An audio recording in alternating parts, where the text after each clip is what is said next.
2024년 7월 17일 밤 부산 연제구 연산동의 한 주택가 골목이 순식간에 아수라장이 되었다. 낡은 빌라들과 어슴푸레한 가로등만이 자리를 지키던 그 조용한 길에 갑자기 구급차와 경찰차의 요란한 사이렌 소리가 울려 퍼졌다. 이른 저녁 한 차례 내린 비로 도로에는 물기가 남아 있었고 빨강과 파란의 경광등 불빛이 그 물웅덩이 위에서 섬뜩하게 반사되었다. 복도를 가로지르는 찬 바람 속에서 한 중년 남자가 바닥에 털썩 주저앉아 떨리는 손으로 핸드폰을 쥐고 있었다. 공포에 질린 그의 목소리가 흘러나왔다. 경찰이죠. 살인사건이 났어요. 우리 매형매 가족이 전부 변을 당했습니다. 주소는 연산빌라 302호예요. 이 전화를 건 사람은 42살의 강민우였다. 출동한 경찰이 현장에 도착했을 때도 그는 복도에 멍하니 앉아 정신을 차리지 못하고 있었다. 잠겨있는 문을 쳐다보는 그의 눈동자는 초점을 잃었고 비에 젖은 얼굴 위로 눈물과 빗물이 뒤섞여 흘러내렸다. 이미 집안에서는 역한 피냄새가 진동하고 있었다. 현관문은 안쪽에서 잠겨 있었으나 거실 창문에는 외부에서 강제로 뜯어낸 흔적이 명확히 보였다. 알루미늄 창틀은 심하게 휘어져 있었고 페인트 칠도 벗겨져 있었다. 당직을 맡은 경위는 즉시 문을 강제로 개방할 것을 지시했다. 모두가 숨죽인 순간 거실 정중앙 간신히 깜빡이는 형광등 불빛 아래 세 구의 시신이 핏물 웅덩이에 쓰러져 있었다. 바닥은 검붉은 핏자국으로 완전히 뒤덮여 있었고 방 한쪽 구석에는 오래된 금고가 문이 열린 채 넘어져 있었다. 금고 안은 텅 비어 있었으며 벽에 걸린 시계는 새벽 2시 37분에서 멈춰 마치 시간마저 공포에 질린 듯했다. 피해자는 곧바로 확인되었다. 45살의 집주인이자 가자님 이세준, 43살의 아내 박지영, 그리고 초등학생 딸 12살 이수민. 이웃들은 이들이 조용하고 친절한 가족이었다고 기억했다. 단 한 번의 다툼도 없던 평범한 이웃이었다. 소식이 퍼지자 골목 곳곳에서 사람들이 몰려나와 두려움과 충격 속에 말을 잃었다. 어제까지만 해도 시장에서 같이 봤는데 누군가 떨리는 목소리로 중얼거렸다. 경찰은 즉시 현장을 전면 통제하고 증거 수집 작업에 돌입했다. 한편 최초 신고자인 강민호는 조사를 위해 연제경찰서로 곧장 이송되었다. 그는 다음과 같이 진술했다. 아침부터 매형에게 몇 번씩 전화했는데 계속 안 받더라고요. 왠지 불길한 느낌이 들어서 직접 가봤어요. 문이 잠겨 있길래 창문 틈으로 봤는데 피 같은 게 보여서 그제야 112에 신고했습니다.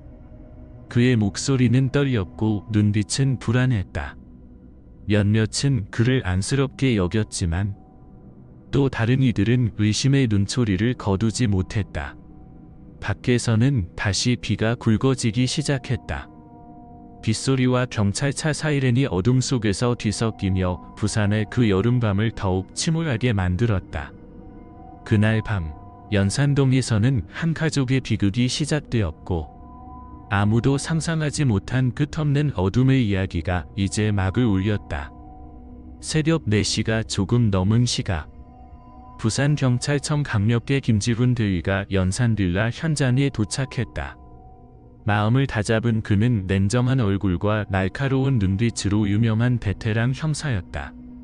사람들은 그를 가리켜 현장이 무슨 말을 하면 김 대위는 그 말을 들을 줄 아는 사람이라고 불렀다. 가람비는 여전히 내리고 있었다. 김 대위는 처마 밑에서 302호를 올려다보며 창문틀이 억지로 벌어진 흔적을 주의 깊게 살폈다. 그는 바로 안으로 들어가지 않고 깊게 숨을 들이마셨다. 피냄새와 곰팡이 냄새가 섞인 기묘한 냄새가 온몸의 세포 하나하나에 스며드는 듯했다. 그 순간 그는 직감했다. 이번 사건 결코 단순한 강도 살인이 아니다. 평소 조용했던 연산동 주택가는 지금 붉고 푸른 경찰차 불빛으로 가득 차 있었다. 주민들은 빌라 앞에 모여들어 참백한 얼굴로 수군거리며 두려움에 떨고 있었다. 그 집은 참 착한 사람들이었는데 누가 도대체 그런 짓을 했나? 한 할머니가 젊은 경찰에게 떨리는 목소리로 말했다. 하지만 김대희의 눈빛이 스치자 그녀는 말을 멈췄다. 현장은 이대로 보전하시오. 아무도 손대지 마세요. 김대희의 목소리는 조용했지만 단호했다. 형사들이 손전등을 켜고 조심스럽게 집 안으로 들어갔다. 작은 거실은 이미 어수선했다. 바닥에는 쇠고의 시신이 그대로 놓여 있었다. 참혹한 범죄의 흔적이었다. 김대희는 잠시 말을 잃었다. 그리고 천천히 방 전체를 둘러보았다. 피의 흐름 방향, 가구의 원래 위치, 미세한 흙 자국 하나까지 모든 것이 침묵의 증언처럼 느껴졌다. 그는 곧 이상한 점을 감지했다. 도둑이 들었다면 물건이 제멋대로 흩어져 있어야 했다. 그러나 방은 의외로 깨끗했다.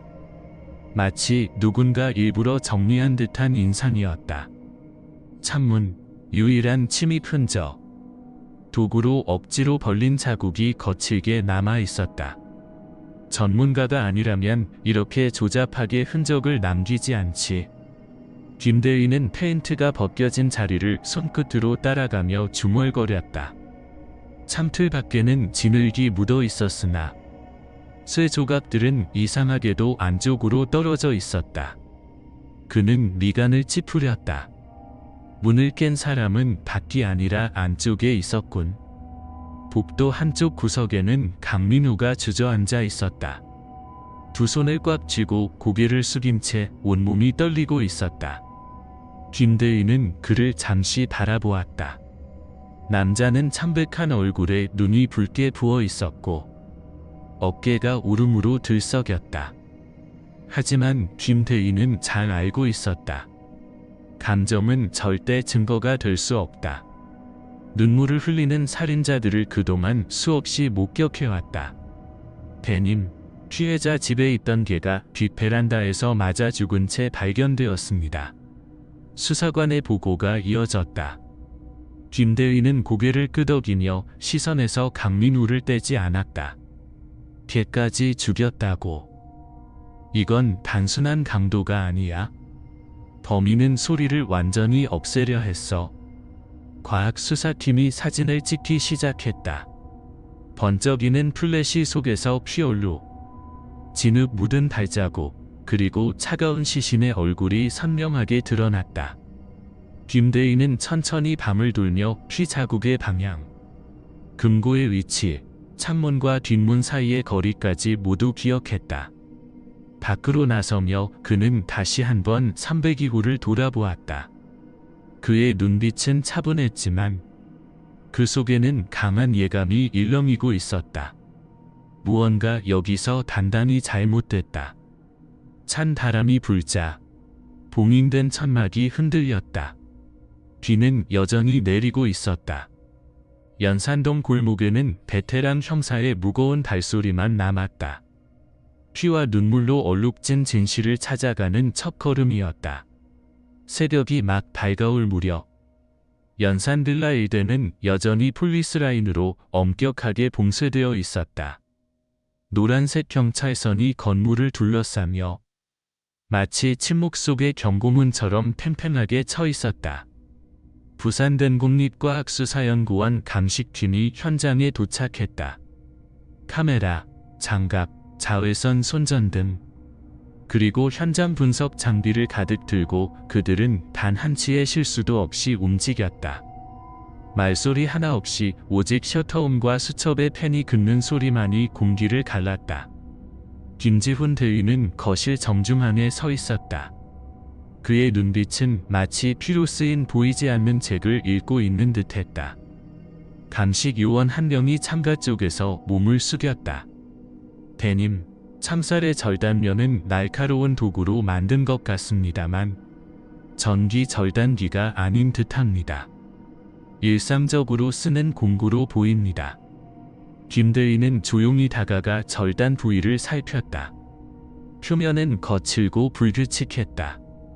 금속 파편이 실내로 떨어졌군. 밭이 아니라. 그는 낮게 말했다.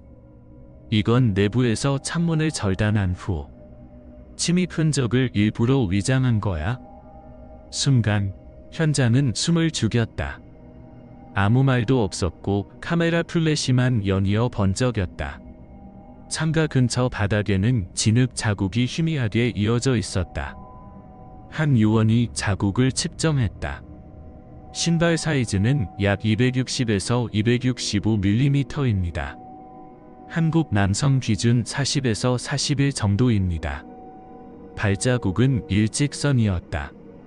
머뭇거림 없이 마치 어둠 속에서도 길을 정확히 알고 있는 사람처럼 김대위의 눈썹이 찌푸려졌다.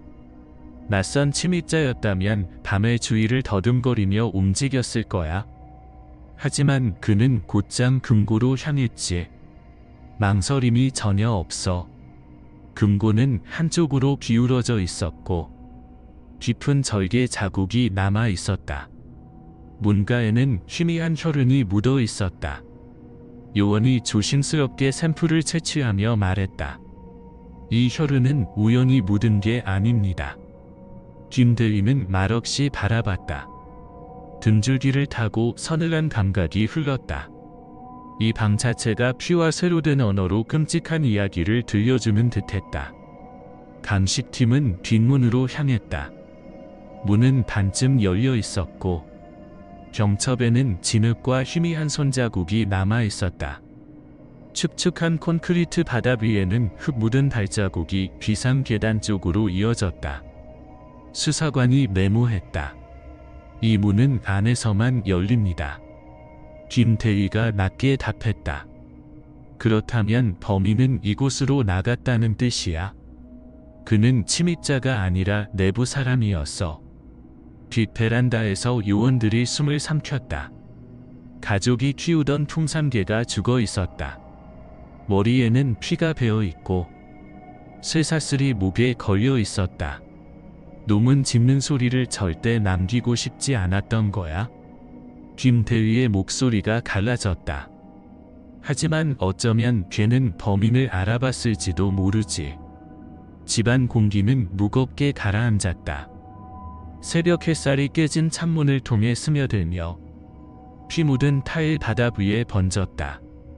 그 빛이 김대위의 얼굴을 비추었다. 그의 머릿속에서 퍼즐 조각들이 빠르게 맞춰지기 시작했다. 절단된 창문, 텅 비어있는 금고, 죽은 개, 발자국의 방향, 금고 옆에 피 자국, 모두가 단 한 가지를 가리키고 있었다. 이건 단순한 강도 사건이 아니다. 한 요원이 초동 감식 보고서를 건넸다. 김대위는 빠르게 훑어보더니 얼굴이 굳어졌다. 그는 텅 빈 거실을 바라보며 중얼거렸다. 아니야. 그는 훔치러 온 게 아니라 지우러 온 거야. 밖에서는 다시 비가 내리기 시작했다. 빗방울이 지붕을 두드리며 싸늘한 현장음과 섞였다. 김대위는 천천히 문 쪽으로 걸어가 마지막으로 방 전체를 돌아보았다. 그리고 봉인 스티커가 붙은 문을 닫았다. 희미한 새벽빛 속에서 연산동 사건은 이제 새로운 국면에 접어들었다. 과학이 죽은 자의 침묵을 대신 말할 차례였다. 부산 국립과학수사연구원 더 법의학 부검실은 소독약 냄새로 짙게 가득 차 있었다. 새하얀 형광등 불빛이 차갑게 빛나는 스테인리스 부검들 위에 세구의 시신이 나란히 놓여 있었다. 녹음기가 켜지자 장민호 법의관의 차분한 목소리가 고요한 방 안에 울려 퍼졌다. 사건 번호 2024-77 이세준, 남성, 45살. 사망 추정 시각은 새벽 1시에서 2시 30분 사이입니다. 김지훈 경위는 방 한쪽 유리창 너머에서 두 팔을 모은 채 부검 과정을 지켜보고 있었다. 그의 시선은 시신의 흉부를 가로지르는 칼자국에서 단 한순간도 떨어지지 않았다. 그 상처 하나하나가 범인의 잔혹한 이야기를 대신 말하고 있었다. 가슴 부위에 깊은 자찬이 여러 개 있습니다. 심장과 폐를 관통했어요. 피해자가 격렬하게 저항한 흔적이 있습니다. 손과 목에는 심한 몸싸움의 상처가 남아 있습니다. 범인은 힘이 매우 세고 망설임 없이 정확하게 공격했습니다. 장법의관의 설명에 김정희가 낮게 고개를 끄덕였다. 즉흥적인 범행이 아니군요. 철저히 계획된 행동입니다. 두 번째 시신이 들어왔다. 박지영, 43살. 이웃들이 기억하는 그녀는 언제나 인사성이 밝고 다정한 아내였다. 그러나 지금 그녀의 목에는 선으로 조인 깊은 자국이 선명했다. 부드러운 재질의 끈으로 목을 졸라 질식사한 뒤 가슴을 한 차례 찔린 것으로 보입니다. 장법의관은 조심스럽게 장갑 낀 손으로 도구를 내려놓으며 말했다. 손톱 밑에서 피부 조직이 상당수 검출되었습니다. DNA 대조를 진행할 예정입니다. 김경희는 피해자의 손목에 남은 긁힌 자국을 바라보며 잠시 눈을 감았다. 그 흔적은 그녀가 마지막 순간까지 숨을 붙잡으려 발버둥 친 증거였다. 마지막은 12살 소녀 이수민. 작고 여린 얼굴에는 아직 천진한 미소가 남아 있었다. 눈에 띄는 외상은 없었지만 코와 입 주변에 희미하게 눌린 자국이 있었다. 질식사입니다. 잠든 상태에서 입과 코가 막힌 것으로 보입니다. 장법의관의 목소리가 낮게 떨어졌다. 저항 흔적은 없습니다. 아이는 아무것도 모른 채 세상을 떠난 것 같습니다. 순식간에 부검실은 정적이 감돌았다. 김경희는 얼굴을 돌리고 주먹을 꽉 쥐었다. 수많은 사건을 겪었지만 아이의 죽음 앞에서는 언제나 가슴이 찢어지는 듯했다. 그것은 공포가 아니라 어쩔 수 없는 슬픔이었다. 부검이 끝난 후 사망 시각은 새벽 1시에서 2시 30분으로 최종 기록되었다. 이는 이웃들이 들었다는 이상한 소음과 개 짖는 소리의 시각과 정확히 일치했다. 모든 퍼즐 조각이 하나씩 제자리를 찾아가고 있었다. 장법의관은 장갑을 벗으며 낮은 목소리로 말했다. 범인은 신속하고 단호하게 움직였습니다. 단순한 강도 사건이 아닙니다. 그는 증거와 목격자를 완전히 제거하려 했습니다. 김경희는 한동안 말없이 서 있었다. 차가운 백색 조명이 그의 얼굴을 비추었고 그 눈동자 속에는 세구의 시신이 고요히 비쳤다. 맞아요. 김경희가 낮게 대답했다.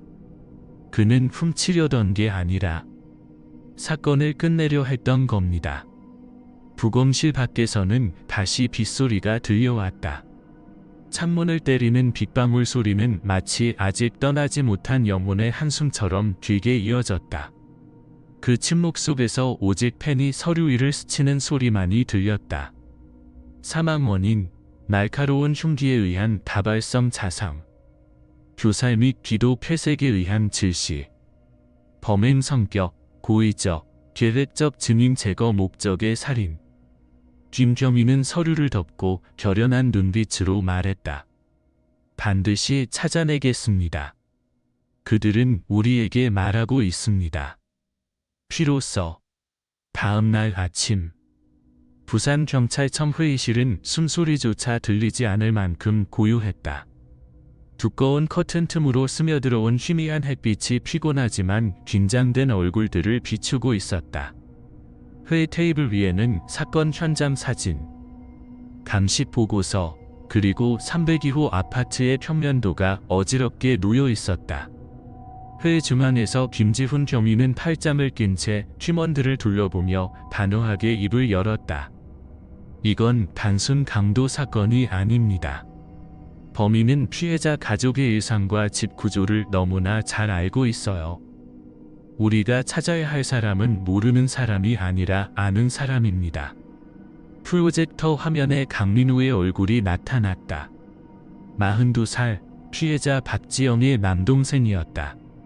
전날 복도에 앉아 멍하니 있던 그 남자의 모습이 지금은 슬픔 속에 어떤 숨겨진 진실을 감추고 있는 듯했다. 한 수사관이 보고했다. 강민우 씨 진술에 따르면 새벽 5시에 현부에게 전화를 걸었으나 받지 않아 직접 집으로 갔다고 합니다. 그런데 통신사 기록을 확인한 결과 새벽 1시부터 3시까지는 휴대폰 전원이 꺼져 있었습니다.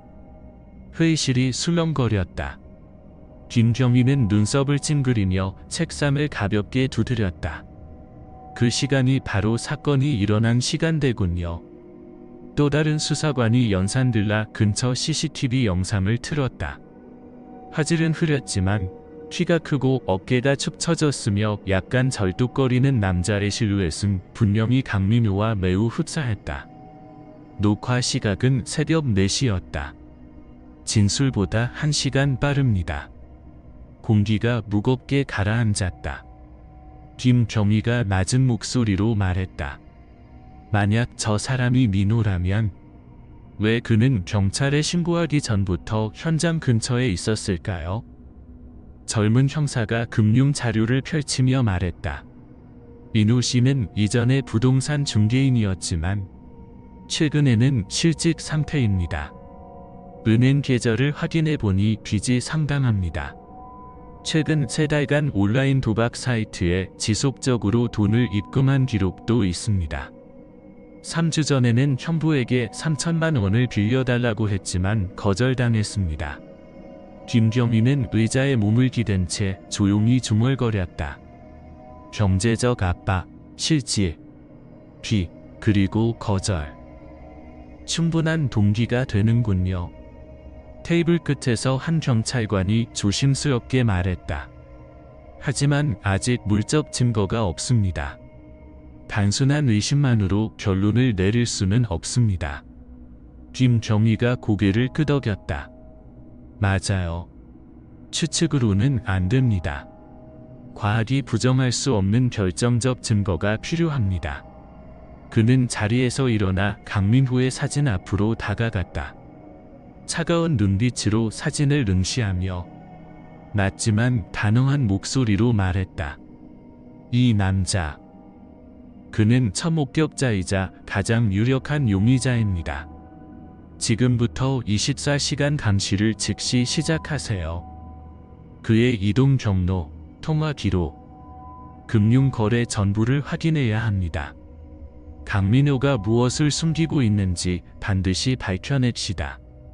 모든 형사가 동시에 고개를 끄덕였다. 수사팀은 즉시 3그룹으로 나뉘었다. 한 팀은 민호를 밀착 감시하고 다른 팀은 연산동 일대 CCTV를 다시 확인하며 세 번째 팀은 금융 기록을 추적했다. 회의실을 나서기 전 김경희는 거리 속삭이듯 말했다. 내 직감이 맞다면 범인은 이미 우리 곁에 있습니다. 우리가 찾는 그 목소리, 바로 그가 우리에게 도움을 청한 사람일지도 모릅니다. 차가운 정적이 회의실을 감쌌다.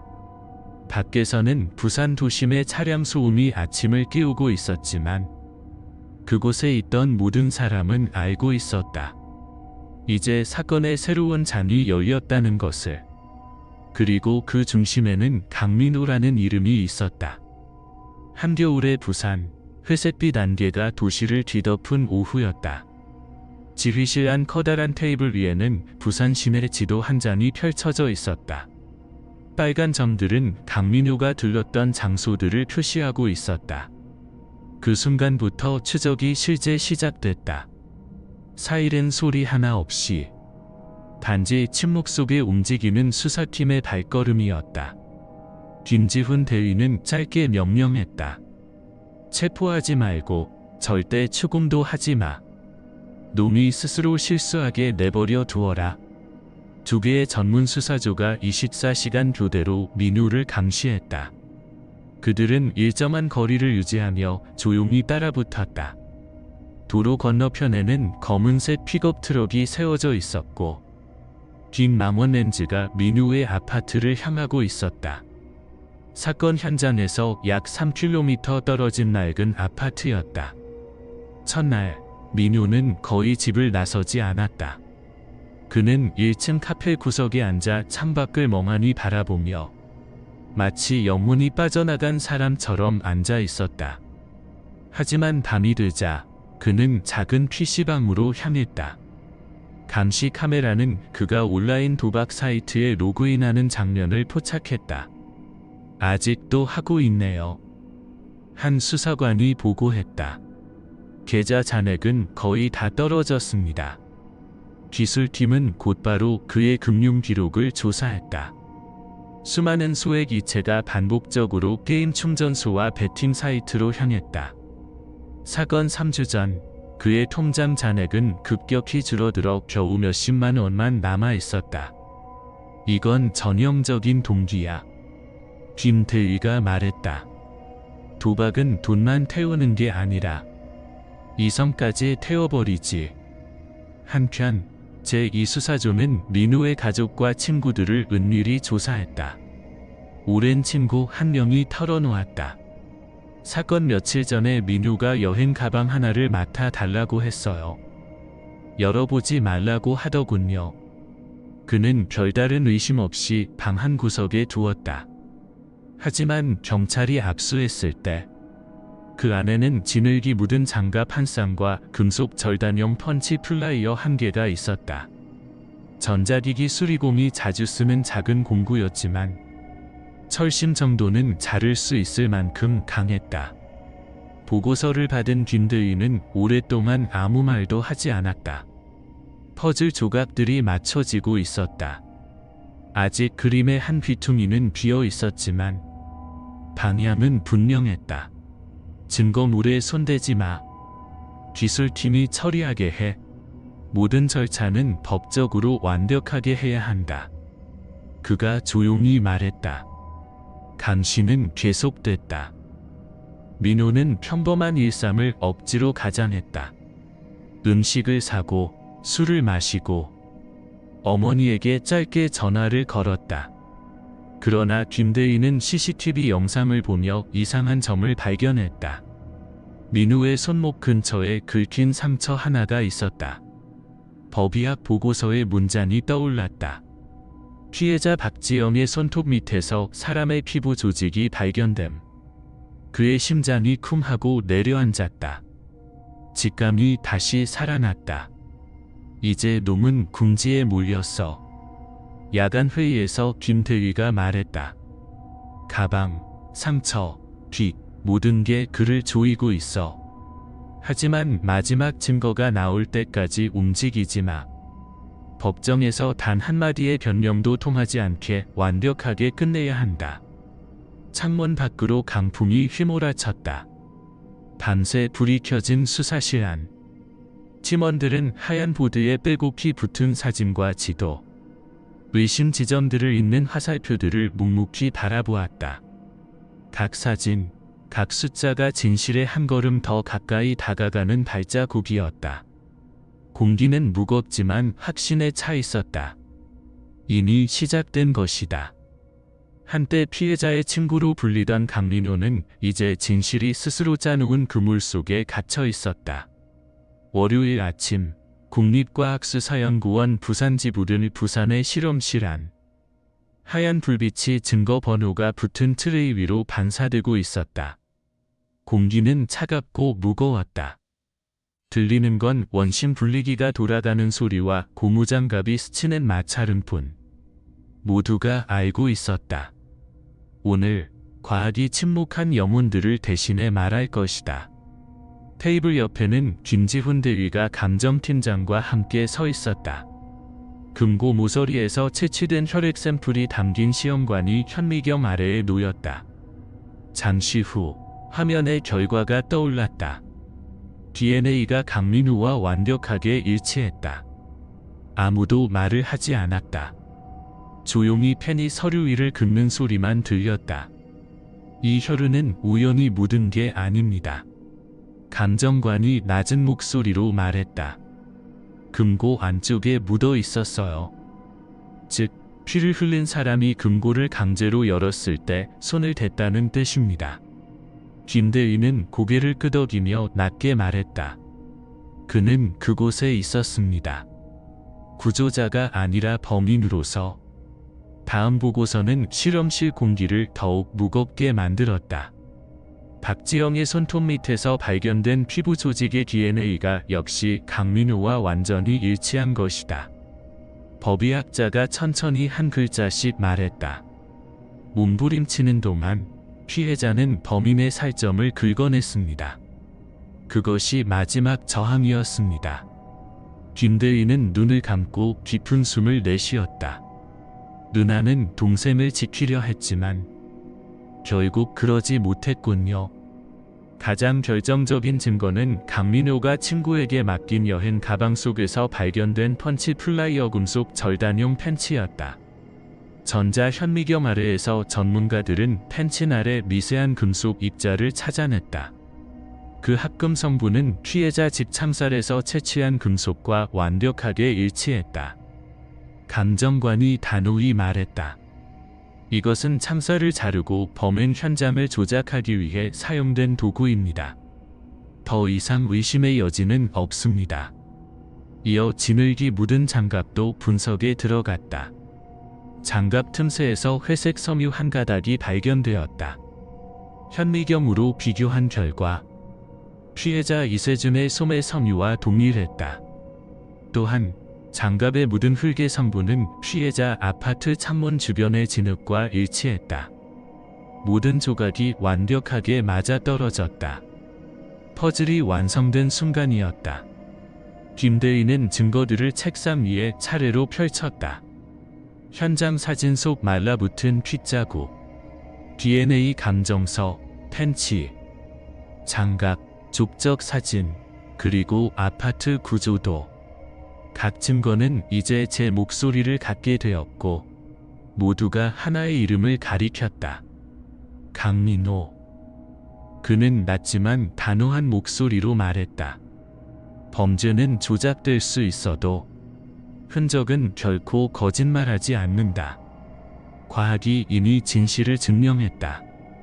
회의실은 정적에 잠겼다. 젊은 수사관 한 명이 주먹을 꼭 쥐었고 또 다른 이는 고개를 숙였다. 사건이 거의 끝나가는데도 아무도 기뻐하지 않았다. 그저 먹먹한 슬픔만이 남았다. 범인이 낯선 이가 아니라 피해자의 유일한 가족이었기 때문이다. 김대희는 조용히 일어나 창밖을 바라보았다. 부산의 흐린 오후비 속에서 그의 눈빛이 더욱 깊어졌다. 소 한 장을 준비해. 이제 의심이 아니라 그가 진실과 마주할 시간이야. 문이 닫히며 발소리가 복도를 따라 멀어져 갔다. 밖은 이미 어둑해지고 회색 구름이 하늘을 뒤덮었다. 완벽해 보였던 범죄는 냉정한 과학의 언어로 스스로 진실을 드러냈다. 그리고 그것이 바로 범인이 부정할 수 없는 마지막 증거였다. 그날 밤 부산에는 다시 비가 내리고 있었다. 희미한 빗줄기 사이로 순찰차 몇 대가 조용히 골목길을 돌아 강민호가 살고 있는 아파트 단지로 향했다. 김지훈 형사는 조수석에 앉아 있었다. 가로등 불빛이 그의 굳은 얼굴을 스쳐 지나갔다. 그는 아무런 말도 하지 않았다. 무전기에서 짧고 낮은 목소리만 울렸다. 작전 시작한다. 23시 12분. 노크 소리가 3번 짧고 단단하게 울렸다. 문이 열리자 비옷을 입은 형사 2명이 소 한 잠을 내밀었다. 무슨 일이죠, 형사님?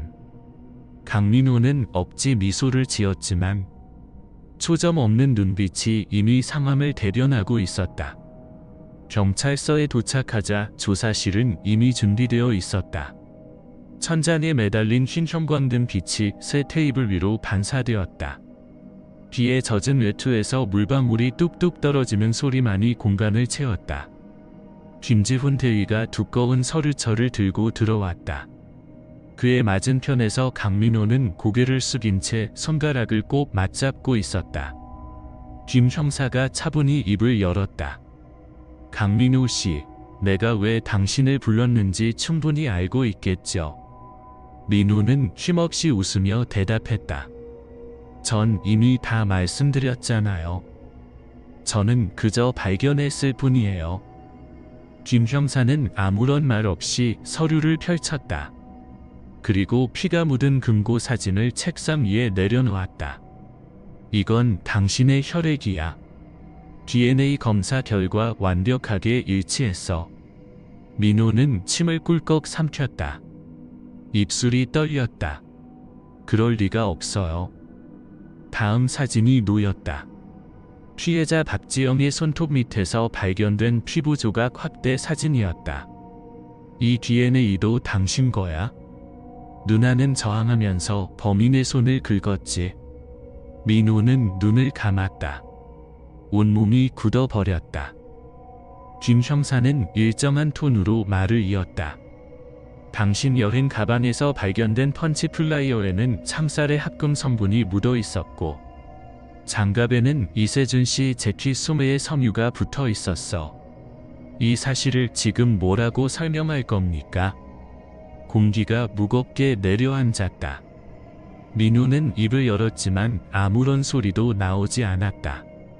김 형사는 손가락을 깍지 낀 채 천천히 말했다. 도박, 비, 탐욕. 그게 널 이 지경까지 끌고 온 거냐? 형부가 돈을 안 들려줘서 결국 폭력으로 되갚으려 한 거야? 아니면 그냥 잠깐 빌릴 생각이었다가 일이 이렇게 된 거야? 민호의 어깨가 떨렸다. 눈물이 볼을 타고 흘렀다. 오랜 침묵 끝에 그는 고개를 숙이고 울먹였다. 죽일 생각은 없었어요. 그냥 금고에서 돈 좀 꺼내서 빚만 갚으려 했어요.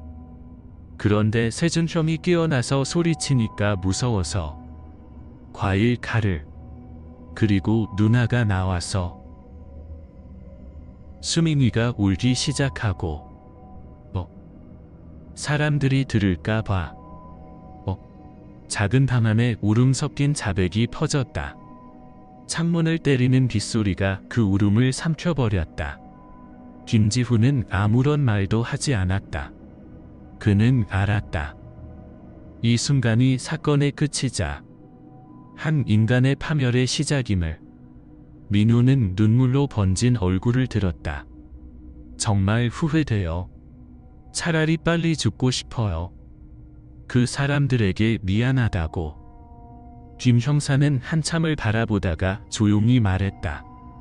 정말로 후회한다면 살아서 감당해. 죽음은 너무 쉬워. 진실이야말로 가장 무거운 형벌이니까. 방 안은 완전한 정적에 잠겼다.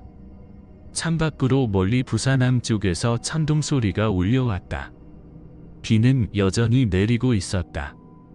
하지만 그들의 마음속엔 더 거센 폭풍이 이미 쏟아지고 있었다. 이제 진실은 피할 곳이 없었다. 그리고 무고해 보이던 매제는 결국 스스로 가족을 무너뜨린 괴물로 남게 되었다. 2024년 겨울 부산 연제구 지방법원은 이른 아침부터 사람들로 가득 차 있었다. 수백 쌍의 눈길이 피고석을 향했다. 그곳에는 회색 수의복을 입은 강민호가 고개를 떨군 채 앉아 있었다. 법정 안은 형광등 불빛으로 환히 밝았지만 누구도 따뜻함을 느끼지 못했다. 공기는 무겁고 사건이 남긴 비극의 여운으로 가득했다. 민호가 법정에 들어서자 작은 웅성거림이 이어졌다. 불과 몇 달 사이에 그의 머리카락은 희끗희끗해졌고 눈은 깊게 꺼져 있었다. 얼굴은 헬쑥했고 생기가 전혀 없었다. 재판장의 명령에 따라 자리에서 일어선 그는 고개를 숙인 채 떨리는 손을 가슴 앞에 놓았다. 뒷자리에서 한 중년 여성이 참지 못하고 울음을 터뜨렸다. 그녀는 피해자 박지영의 막내 여동생. 가족 중 유일한 생존자였다. 그녀는 울먹이며 외쳤다. 민호야, 왜 그랬니? 지영 언니가 널 아들처럼 아꼈잖아. 그 한마디가 칼날처럼 법정한 모든 이의 가슴을 찔렀다. 재판을 주재한 조성태 부장판사는 침착한 목소리로 말을 이었다. 피고 강민호, 당신은 살인 및 강도 혐의로 기소되었습니다. 본인의 행위에 대해 할 말이 있습니까? 민호는 천천히 고개를 들었다. 눈가에는 눈물이 맺혀 있었다. 그의 목소리는 쉰 듯 갈라졌고 떨림 속에 묻었다. 존경하는 재판장님, 드릴 말씀이 없습니다. 용서받을 자격도 없다고 생각합니다. 그저 빨리 죽고 싶습니다. 그들에게 미안하다고 전하고 싶습니다. 법정은 조용해졌다. 오직 울음 섞인 소리와 깊은 한숨만이 울려 퍼졌다. 검사는 자리에서 일어나 단호한 목소리로 말했다. 피고는 3명을 잔혹하게 살해했습니다. 그 중에는 12살 된 여자아이도 있었습니다. 범행 후 현장을 조작해 수사를 혼란시키려 했습니다. 이 범행은 단순한 충동이 아니라 철저히 계산된 잔혹한 행위입니다. 동기는 탐욕과 도박 중독에서 비롯된 타락이었습니다. 검사는 피고에게 최고형인 사형을 구형했다. 변호인은 고개를 숙인 채 힘없는 목소리로 변론했다. 존경하는 재판장님, 제 의뢰인은 깊이 반성하고 있습니다. 그는 냉혈함이 아니라 빛과 절망 속에 몰린 불쌍한 인간이었습니다. 그러나 그 어떤 말도 판결을 바꿀 수 없었다. 조 판사는 서류를 천천히 넘기며 냉정하지만 단호한 눈빛으로 말했다. 피고의 범행은 극히 중대합니다. 어린이를 포함한 3명을 잔혹한 방법으로 살해하고 수사를 피하기 위해 현장을 조작했습니다. 결정적 증거가 나오기 전까지 범행을 부인했습니다. 이에 따라 본원은 피고 강민호에게 사형을 선고합니다. 판사의 망치 소리가 3번 울렸다. 딱, 딱, 딱 건조하고 냉정한 소리였다. 그 순간 법정은 정적에 잠겼다. 한호도 분노도 없었다. 남은 것은 유족의 울음소리와 정의를 집행한 자들의 무거운 한숨뿐이었다. 법정 뒤편에 서 있던 김지훈 경위는 아무런 말도 하지 못했다. 그가 이 사건을 해결했지만 마음속에는 승리감이 전혀 없었다. 그의 시선은 경찰에게 이끌려 나가는 강민호를 따라갔다. 고개를 떨군 채 걸어가는 그 모습은 마치 자신의 죄를 짊어진 그림자 같았다. 법정 문을 나서기 전 민호는 마지막으로 뒤를 돌아보았다. 입술이 미세하게 움직였다. 아무도 그의 말을 정확히 듣지 못했지만 누군가는 이렇게 들었다고 했다. 미안합니다.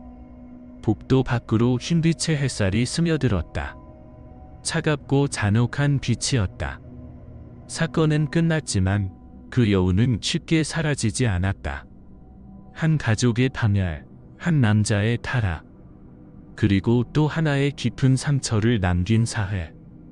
정의는 실현되었지만 그 누구도 승자가 되지 못했다. 연산동 사건은 끝이 났지만 그 여운은 여전히 부산 곳곳에 남아 있었다. 차가운 바람이 밤마다 축축한 골목길을 스쳐 지나가듯 기억 속에서도 그 사건은 조용히 그러나 끈질기게 이어졌다. 이제는 아무도 302호 아파트 이야기를 꺼내지 않는다. 하지만 사람들은 그 앞을 지나칠 때마다 걸음을 늦추고 본능적으로 닫힌 창문을 한번 올려다본다. 녹슨 철문, 벗겨진 페인트, 그리고 그 안에 멈춰버린 시간. 모든 것은 그 비극의 밤 이후 그대로였다. 이웃 주민들은 아직도 기억한다. 한때 그곳은 다정한 가족의 웃음소리가 아침마다 들리던 따뜻한 집이었다. 하지만 지금은 어둠과 피 묻은 기억만이 남아있을 뿐이다. 창문에는 낡은 봉인서가 붙어있고 흐릿해진 경찰의 도장이 마치 말없는 증인처럼 남아있었다. 사건의 마지막 기자회견 자리에서 김지훈 경위는 수십 개의 카메라 앞에 앉아 있었다. 수많은 플래시가 터졌지만 그의 목소리는 흔들림 없이 낮고 단단하게 울렸다. 우리는 범인을 체포했습니다. 하지만 이 사건을 해결했다고 해서 기쁘지 않습니다. 그 뒤에는 한 가정이 무너졌고 한 인간이 도박과 탐욕에 의해 파괴되었습니다. 돈의 문제로만 끝났다면 아마 이렇게는 되지 않았을 겁니다. 도박은 단지 돈을 빼앗는 것이 아니라 인간성 자체를 앗아갑니다. 그는 잠시 말을 멈추고 눈앞에 놓인 새 피해자의 사진을 바라보았다. 조용히 이어진 그의 목소리에는 깊은 슬픔이 배어 있었다. 가난을 벗어나거나 인생을 바꾸는 지름길은 없습니다. 도박이 약속하는 것은 결국 삼실뿐입니다. 그리고 때로는 그 대가가 돈이 아니라 아무 죄 없는 사람의 생명일 수도 있습니다. 그의 말은 그날 저녁 뉴스를 통해 퍼져나갔다. 많은 이들이 말없이 화면을 바라보았고 누군가는 눈물을 흘렸으며 또 누군가는 고개를 숙인 채 깊은 생각에 잠겼다. 몇 주 후 부산 연산빌라 인근에는 커다란 경찰 홍보판이 세워졌다. 굵은 글씨로 써내려간 문구가 차갑게 시선을 멈추게 했다. 도박은 삶을 파괴하고 인간성을 말살하며 결국 모든 것을 잃게 만듭니다. 지나가던 사람들은 발걸음을 멈춰 그 문구를 읽었다. 누군가는 한숨을 쉬었고 누군가는 아무런 말 없이 그대로 지나갔다. 그 아래 흰 꽃 몇 송이가 놓여 있었다. 누가 두었는지는 아무도 몰랐지만 매년 7월이 되면 그 자리에는 어김없이 꽃이 있었다. 김경희는 가끔 그곳을 지나간다. 그는 몇 분간 발걸음을 멈추고 조용히 302호를 올려다본다. 그의 눈빛에는 무겁고 깊은 그리움이 담겨 있었다. 그럴 때마다 그는 오래전 법의학 교수의 말을 떠올린다. 모든 범죄는 언젠가 드러나기 마련이다. 하지만 더 무서운 것은 그 범죄가 남긴 교훈이 잊혀진다는 것이다. 차가운 바람이 불어오고 경고문이 파스락거리며 흔들렸다. 3층의 창문에는 빛이 비쳤다. 연산동은 서서히 어둠 속으로 잠겨갔다. 그리고 그 평온함 속에서도 사람들의 마음 한편에는 여전히 남아 있었다. 그 어두운 302호 아파트의 이야기. 그것은 영원히 잊지 말아야 할 경고였다. 단 한순간의 잘못된 선택이 인생 전체를 무너뜨릴 수 있다. 그리고 작은 탐욕이 사랑하는 사람을 살인자로 바꿀 수도 있음을.